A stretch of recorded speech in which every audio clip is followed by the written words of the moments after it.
สบายดียามเช้าจากเวียงจันทน์นะพี่น้องพบกับซ่องเบาคำพาเที่ยวจาโนเซนเก่าเซนเคยมื้อนี้แมนวันเสาร์ที่15 เดือน 3 ปี 2025เวลา6 โมง 14 นาทีนะที่เวียงจันทน์บ้านเฮาเดี๋ยวเบาคำพามาชมเนาะพิธีการเฉลิมฉลองนะแล้วก็ย่างมินิมาราธอน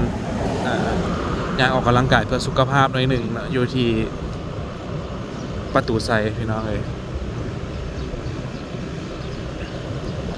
เพิ่นว่ามื้อนี้เป็นงานฉลองวัน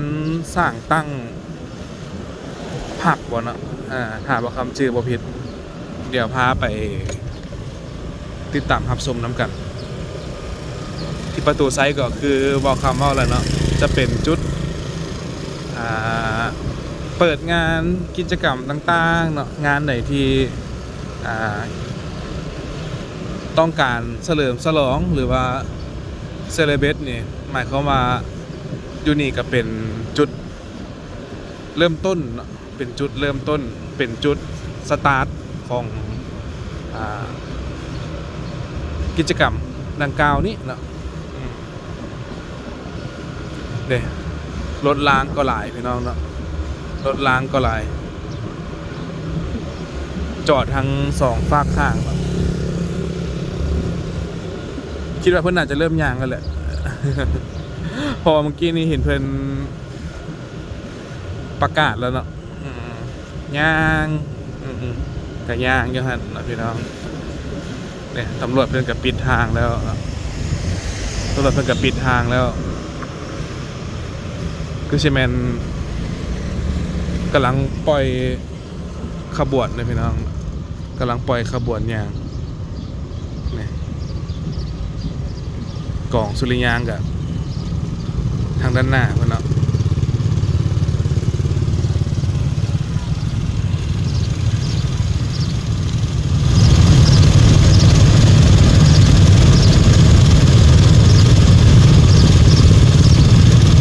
สลายมาในโทนเสื้อสีฟ้าเลยพี่น้องมาในโทนเสื้อสีฟ้าเวลาตอนนี้แมน6 โมง 16 นาทีนะ6 โมง 16 นาทีโอ้โหพอจะให้ไปบอลตู้เป็นน้ำเพลินเนี่ยโอ้มีโดรนใหญ่พี่น้องเลยมีโดรนใหญ่จากโทรภาพนะโดรนตัวนี้มีหลายพัน$ด้วยเนาะน่าจะประมาณ$5,000ขึ้นเนาะคันบ่ไก่ได้ประมาณ100,000-200,000 บาทเนาะราคา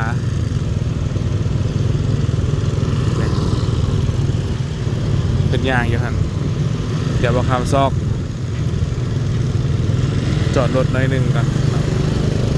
แล้วก็ถ่ายคลิปวิดีโอเกี่ยวกับงานให้เบิ่งเนาะเกี่ยวกับเนื้อในเกี่ยวกับสิ่งที่เพิ่นมาจัดงานในครั้งนี้นะซอกบอลจอดรถก่อนหน่อยหนึ่ง ข้างหน้าพุ่นแหละย่างก็ใช้เวลาประมาณอยู่ครึ่งชั่วโมงพี่น้องเนาะครึ่งชั่วโมงหรือว่า40 นาทีเนาะคันคอยย่างคอยอย่างไปคันแล่นก็10 บ่ฮอด20 นาทีดอกเนาะแล่นไปกับหน้าหอคำเนี่ยเพราะว่ามันก็บ่ได้ไก่กันหลายสินะเนาะเอ้าจอดรถก่อนพี่น้องเนาะจึงว่ากันมื้อนี้การจัดสรรรถรางก็เป็นระเบียบดีครับพี่น้อง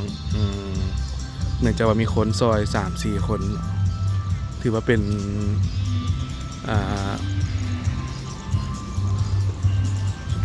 สบายหูสบายตาว่าซั่นเนาะเนี่ยนักเรียนนักศึกษาเป็นก็มาเข้าร่วมขบวนเนาะขบวนยางว่าซั่นซะโอ้นี่เปิดแต่เช้าเลยเนาะห้างคาเฟ่ประตูไซอันนี้เนาะเนี่ยเปิดแต่เช้าเลยสมเสยวันสร้างตั้งพรรคประชาธิปไตยลาวครบรอบ70 ปี อย่างสุดใจเนาะนี่ปลายเพิ่นขึ้นอยู่บอร์ดเลยเนาะ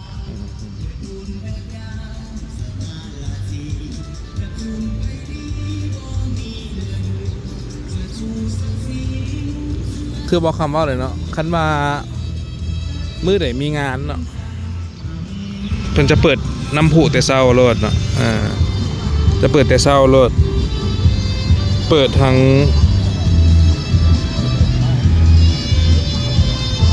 สองฝากข้างแล้วเนาะสองฝากข้างอยู่ทางด้านคลองสันติภาพแน่แล้วก็อยู่ทางหน้าประตูไซด์เด้เนาะนี่ข้าวจีกาแฟ6:30เราเปิดแล้วที่น้องเด้อเนาะ6:30เปิดแล้วนี่เป็นวันเพิ่นจัดงานเนาะเป็นสิ่งมีการเปิดเพลงปฏิวัติเนี่ยจักอย่างกันเนาะรถไฟฟ้าที่ถึงนำใช้ในผมจะรัฐบาลเลยเนาะรถ EV รถ EV นี่เป็นสภาพรวมตอนเช้าๆพี่น้องเด้อเนาะถ่ายมาให้เบิ่งหน่อยนึงประกอบคลิปเล็กๆน้อยๆเนาะ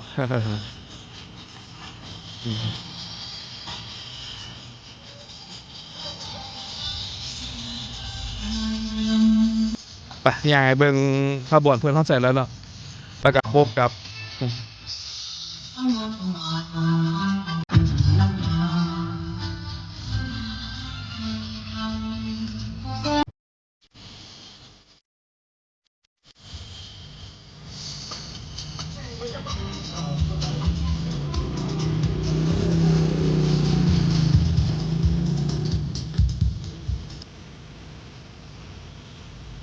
น้ำบูตัวนี้จะเปิดอ่าวแหงในพี่น้องเนาะตัวหน้าประตูไซด์เลยเนาะเปิดอ่าวแหงในตัวนั้นจะเปิดอ่าวคอยเนาะหรือว่าเปิดที่ข้างบนเนาะแต่บอกคำคือว่าตัวนี้ น่าจะเปิดแหงก่อนแล้วก็กว้างก่อนหน่อยหนึ่งเนาะ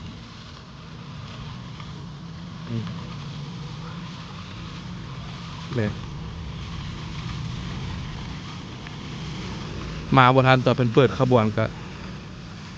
ถ่ายนิดนึงเนาะถ่ายแต่เพิ่นย่างเลยแหละพอได้อินเสิร์ตของวิดีโอเข้าน้ำกันเนาะ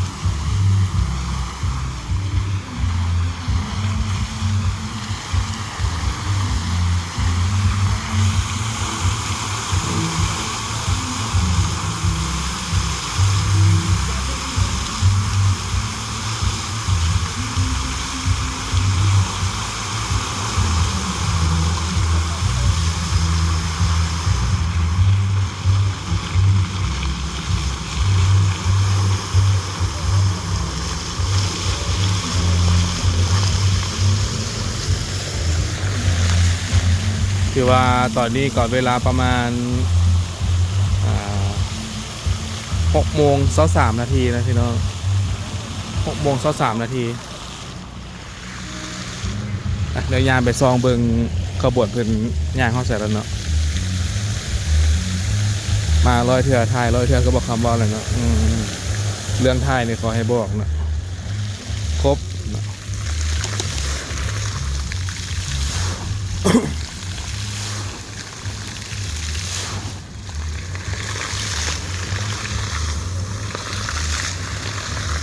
เวียงจันทร์ในวันที่15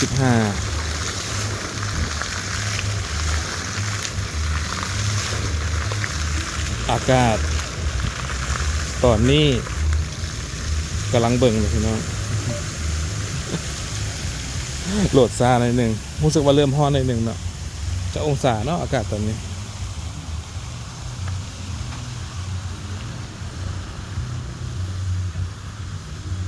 เวียงจันทร์ตอนนี้27 องศาเนาะอุณหภูมิฮ้อนสุดเลยแมัน39 องศาเนาะเนี่ยข้อมูลมื้ออื่นนี่ฟ้าบดหน่อยหนึ่งมื้ออื่นวันอาทิตย์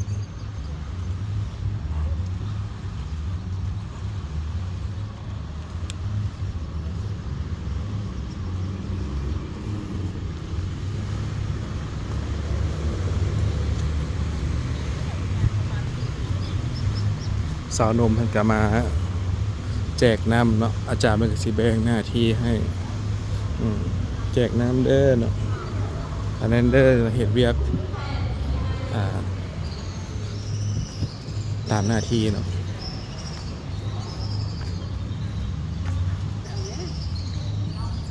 ไฮเบิร์ดนี่นะขายน้ำ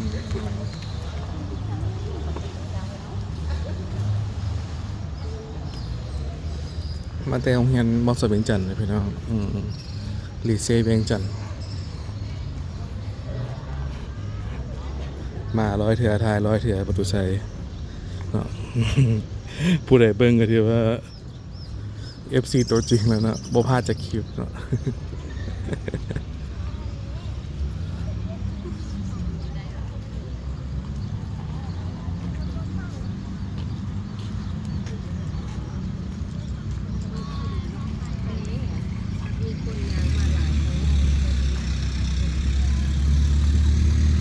ขบวนตอนนี้ยางฮอดธนาคารกสิกรเลยพี่น้องธนาคารกสิกรไทยหรือว่าแยกตลาดเซาอยู่ไกลๆพุ่นแหละเนี่ย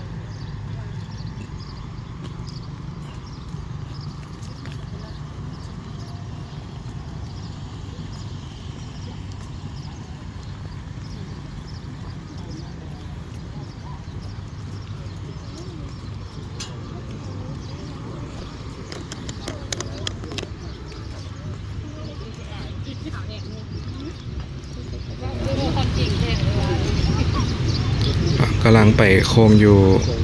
หอคำพี่น้องเลย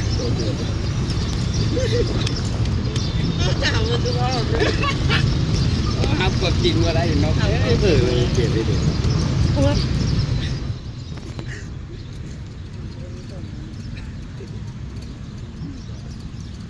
เดี๋ยวถ้าเพิ่นโคมกลับมาในหนึ่งนะตอนนี้เพิ่นกำลังตาวขบวนเลยพี่น้องกำลังตาวขบวนเพิ่น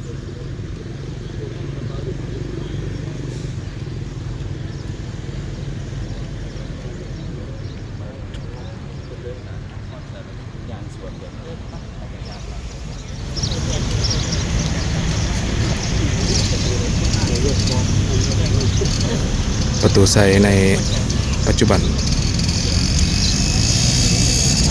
นี่มันจอมประตูไซเนาะ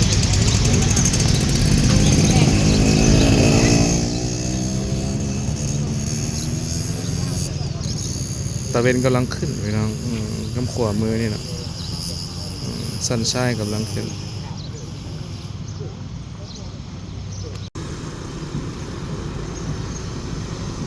ยืน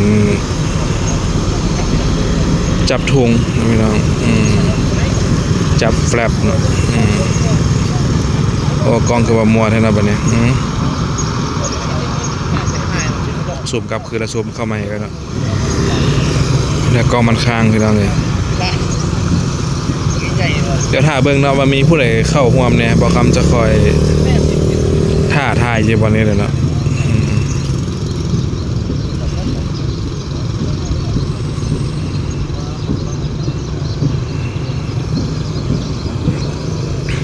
นี่หอคำในปัจจุบันในพี่น้องเด้อนะแต่กี้จะเป็น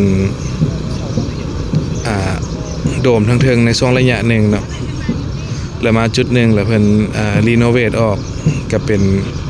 อาคาร 2-3 ชั้นคือเก่านะในปัจจุบันเนี่ย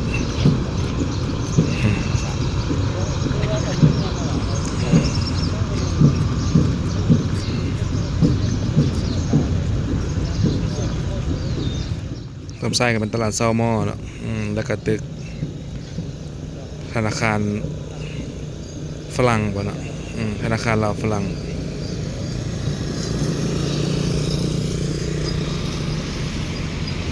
การจราจรก็อัดทางบางส่วนนะพี่น้องอัดทางบางส่วนถ้าเบิ่งเวลาเพิ่นเคลื่อนขบวนมาเนาะมาคำจะถ่ายให้เบิ่งตื่มคอยถ่ายนี่แหละพออยู่บ่ไกลบ้านเนี่ยบ้านบ่คำก็ไปทางนี้ก็ประมาณบ่ฮอด1 กิโลเมตรแล้วเนาะไปทางบ้านสีบัวเทืองแถวไฟแดงหั่นแล้วเนาะมอหั่น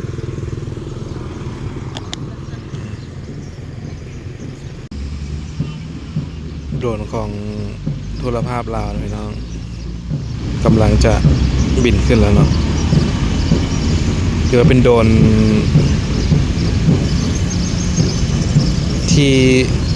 ใหญ่ที่สุดในลาวแล้วก็ว่าได้เนาะเกี่ยวกับเรื่องของสื่อสารมวลชนเนาะเกี่ยวกับเรื่องของโทรภาพเก็บขาขึ้นเองเพราะของแท้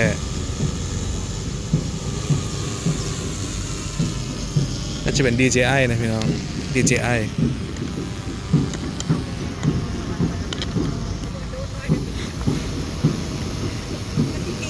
ตอนนี้ขบวนก็เคลื่อนมาฮอดทางออกประตูวัดธาตุฝุ่นแล้วเนาะตอนนี้เอานำเบิ่งเนาะ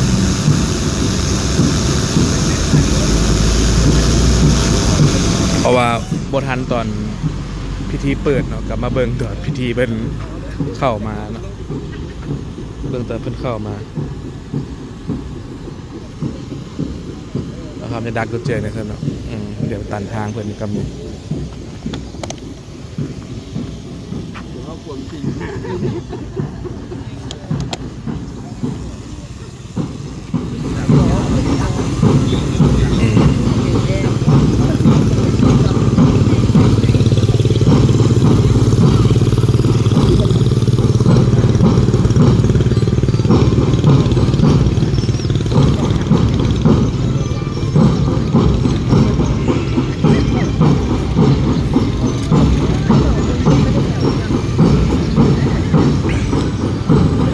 ของสุริยางในประเทศลาวส่วนใหญ่ก็เฮียนอยู่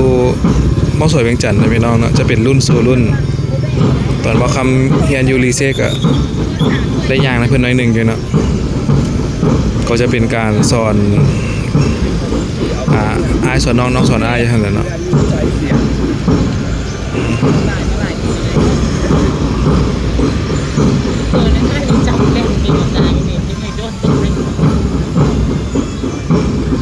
แต่ไทยใช่เนาะจึงว่ากันโดรนก็มีหลายตัวพี่น้องมีมาวิกมินิมีโดรนใหญ่เนาะให้ความสนใจเป็นพิเศษเกี่ยวกับเรื่องโดรน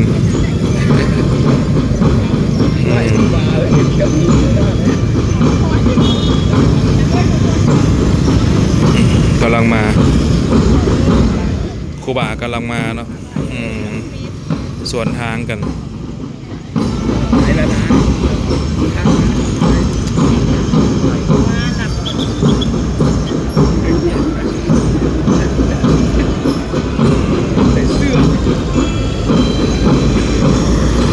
การควงกระบอกก็เป็นไงเลยพี่น้องเนาะ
เด้อ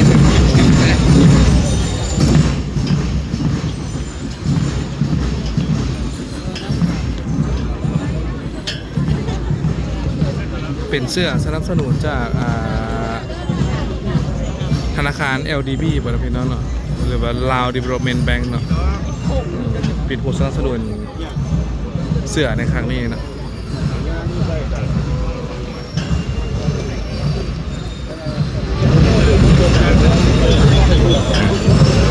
ด้านหลังก็เป็นรถเซอร์วิสเนาะรถอัมบูรันรถห้องหมอเลยพี่น้องคนเข้าหวามก็เป็นพันบุญที่บ่เนาะซาเบิ่งนี่แหละกันบ่ไก่เนาะ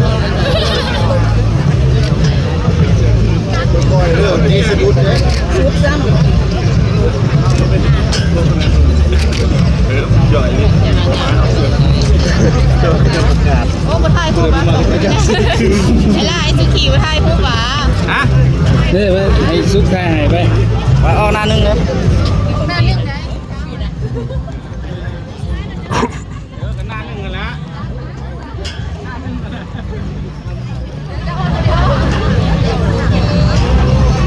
โอมโลกโอมเต้ามานะพี่น้องเนาะ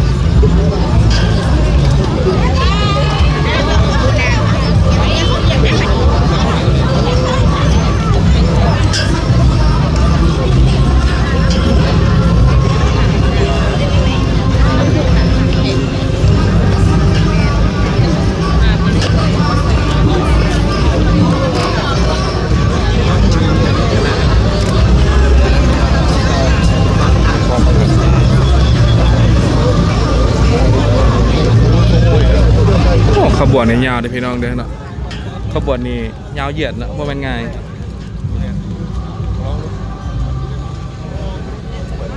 อ่ะก็เป็นประมาณนี้เนาะพามาเบิ่งมาชมการย่างเพื่อสุขภาพเนาะในวันสร้างตั้งพรรคประชาชนปฏิบัติลาวครบรอบ70 ปีเห็นบ่เนาะผู้ดีกายมาเห็นเพิ่นตั้งป้ายใช่ไหมว่าคำก็เลยเข้ามาถ่ายให้เพิ่นเนาะพอได้เบิ่งได้ชมน้ำกันเนาะว่าเป็นจังไดสินะ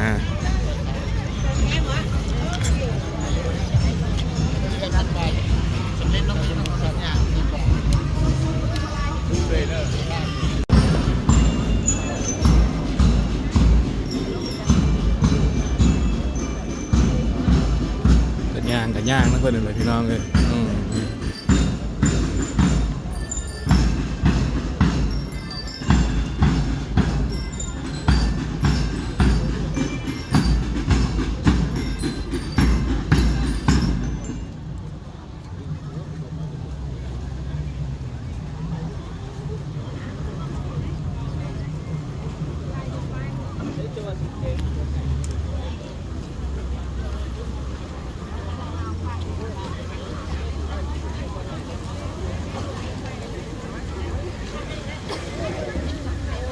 นี่ก็เป็นทีมงานกองเนาะ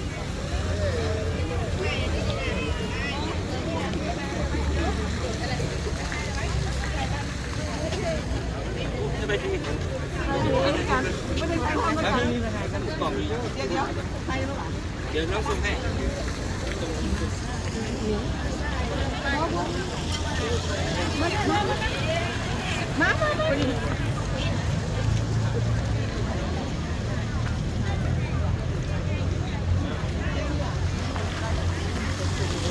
ถ่ายนิดนึงเนาะ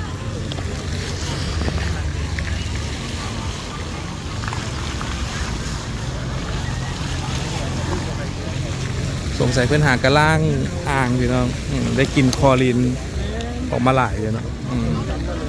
ได้กินคอลีนออกมาเยอะ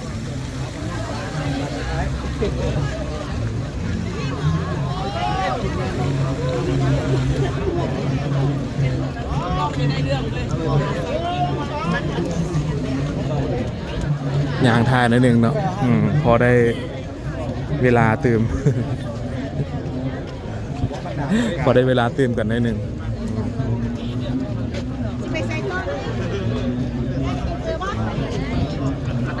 โดยเวลาประมาณ6:45ถึงสิ้นสุดนะพี่น้อง สิ้นสุดพิธีการ6:45เพิ่นก็กล่าวขอบใจแขกที่มาร่วมงานอยู่หั่นแหละเนาะแล้วก็สิ้นสุด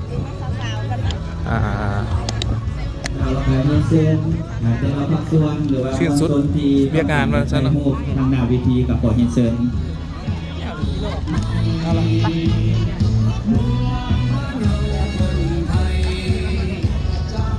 ประมาณนี้เลยพี่น้องเนอะถ่ายมาสู่กันเบิงเนาะก็พอได้เห็นการอัปเดตที่เวียงจันทน์เฮาเนาะว่างานเป็นจังไดสินะ แล้วพบกันใหม่ในคลิปหน้าเนาะสำหรับคลิปนี้ก็บ่มีอย่างไรเนาะขอบใจพี่น้องที่เสียสละเวลามีค่าเข้ามาติดตามรับชมเนาะบ๊ายบายโชคดีพี่น้องพบกันใหม่เนาะ